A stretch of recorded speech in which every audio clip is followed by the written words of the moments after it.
नमस्कार, आपका स्वागत है आनंदिता रिव्यूज चैनल में। Dear viewers, please subscribe to my channel. मेरे चैनल को सब्सक्राइब कीजिए।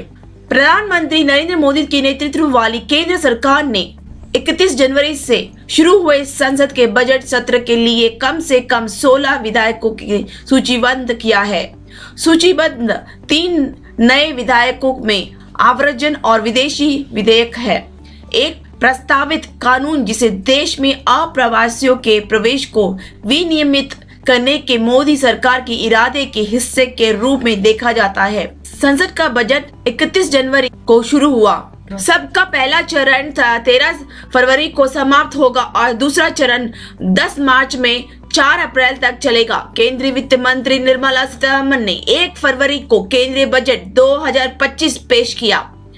प्रस्तावित विधेयक वर्तमान में विदेशी अधिनियम 1946, भारत में पोस्ट पासपोर्ट प्रवेश अधिनियम 1920 और विदेशियों का पंजीकरण अधिनियम 1939 सहित कई कानूनों द्वारा विनियमित इस मुद्दे पर एक व्यापक कानून का मार्ग प्रशस्त कर सकता है। हालांकि अधिक विवरण की प्रतीक्षा है।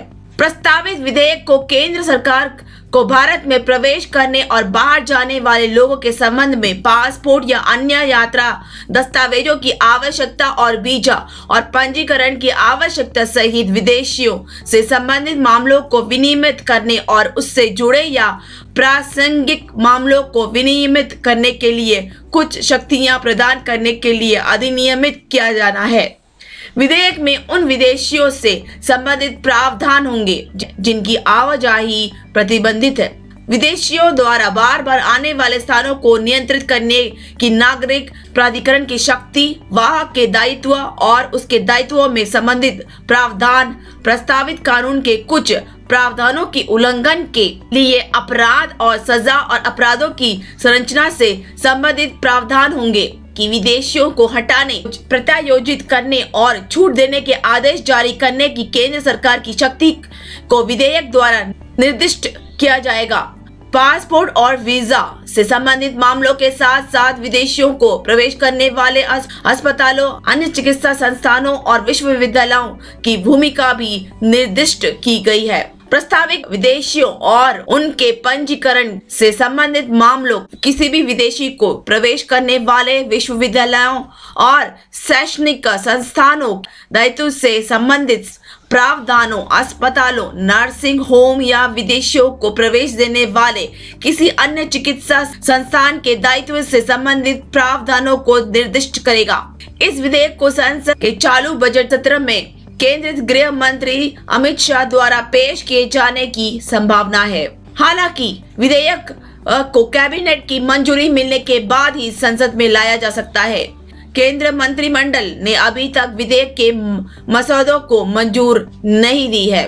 प्रस्तावित विधेयक के अनुसार जिस विदेशी को भारत में प्रवेश से मना कर दिया गया है, उसे हटाने की जिम्मेदारी वाहक पर होगी। प्रस्तावित बिल में कहा गया है कि कोई भी जिला मजिस्ट्रेट या पुलिस आयुक्त या नागरिक प्राधिकरण, पुलिस अध्यक्ष या आव्रजन अधिकारी इस अधिनियम या किसी नियम या इसके तहत बनाए गए किसी आदेश के परिवर्तन से जुड़े किसी भी उद्देश्य के लिए वहां को ऐसी जानकारी प्रस्तुत करने की आवश्यकता कर सकते हैं जो ऐसे विमान, जहाज या अन्य परिवहन पर यात्रियों या चालक दल के सदस्यों के संबंध में निर्धारित की जा सकती है। प्रस्तावित विधेयक के अनुसार जिस विदेशी को भारत में प्रवेश से मना कर दिया गया है, उसे हटाने की जिम्मेदारी वाहक पर होगी।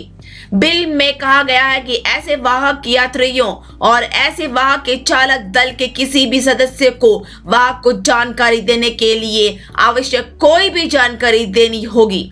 रिपोर्टों के अनुसार मोदी सरकार देश में विशेष रूप से बांग्लादेशियों और रोहिंग्यों से संबंधित अवैध आप्रवासन के मुद्दे को संबोधित करने के लिए एक व्यापक विधायी एजेंडा चाहती है। प्रस्तावित कानून के अनुसार आव्रजन अधिकारी किसी भी विदेशी को जिसके प्रवेश से इनकार कर दिया गया है वाहक को सौंप देगा और यह उस वाहक की जिम्मेदारी होगी कि वह बिना किसी देरी के उसे भारत से निकालना सुनिश्चित करे। अप्रवासन और विदेशी विधेयक 2025 के उद्देश्यों और कारणों के विवरण के अनुसार यह अप्रवासन से संबंधित मामलों अर्थात अप्रवासन अधिकारियों के कार्यों, पासपोर्ट और वीजा की आवश्यकता और अन्य मामलों का प्रावधान करता है। यदि कोई विदेशी इस अधिनियम की किसी प्रावधान या इसके तहत बनाए गए किसी नियम या आदेश का उल्लंघन करके भारत में प्रवेश करता है तो नागरिक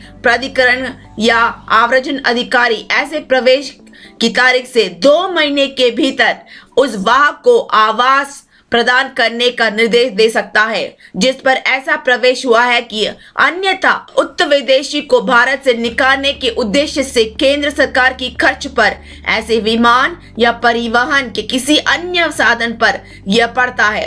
मोदी सरकार का यह कदम नवनियुक्त अमेरिका के राष्ट्रपति डोनाल्ड ट्रंप द्वारा अवैध अप्रवासियों पर कार्रवाई शुरू करने, जन्मसिद्ध नागरिकता को समाप्त करने के लिए एक कार्यकारी आदेश पर हस्ताक्षर करने और लेकिन रिले अधिनियम पर हस्ताक्षर करने के बाद आया है, जो आव्रजन कार्रवाई के अगले चरण को निर्धारित करता है। ट्रंप का सामूहिक निर्वासन विवाद यह इस समाप्त की शुरुआत में हथकड़ी और पैरों पर प्रतिबंध के साथ एक सैन्य विमान पर संयुक्त राज्य अमेरिका से निर्वासित 100 से अधिक भारतीय अवैध अप्रवासियों की तस्वीरें के बाद आया है, जिसे चालू बजट सत्र के दौरान संसद में हंगामा शुरू हो गया, जिससे मानक संचालन प्रक्रियाओं के बारे में सवाल उठने लगे। विपक्ष के विरोध के बीच केंद्रीय विदेश मंत्री एस जयशंकर ने पिछले हफ्ते संसद को बताया कि भारत यह सुनिश्चित करने के लिए संयुक्त राज्य अमेरिका के साथ बातचीत कर रहा है कि निर्वासित किए जा रहे भारतीयों के साथ दुर्व्यवहार न हो। मोदी सरकार अवैध अप्रवासन के मुद्दे को संबोधित करने के लिए एक व्यापक विधायी एजेंडा रखना चाहती है। प्रस्तावित विधेयक में कुछ प्रमुख तत्व इस प्रकार है। सभी अप्रवासन केंद्र एक एजेंसी के अधीन होंगे। विश्वविद्यालय, अस्पतालों और होटलों को विदेशी आगंतुकों की सूचना देनी होगी। अवैध प्रवेश, समय पर अधिक समय तक रुकने और दस्तावेज धोखाधड़ी के लिए कठोर जुर्माना और जेल की शर्तें। एयरलाइंस और अन्य वाहकों को दस्तावेजों की सत्यापित करना होगा या कार्रवाई का सामना करना होगा। विदेशी लोग बिना मंजूरी के अपना नाम नहीं बदल सकते। केंद्र सरकार को विदेशियों को प्रतिबंध करने और निर्वासित करने का अधिकार दिया जाएगा। थैंक यू व्यूअर्स, प्लीज मेरे चैनल को सब्सक्राइब कीजिए। धन्यवाद।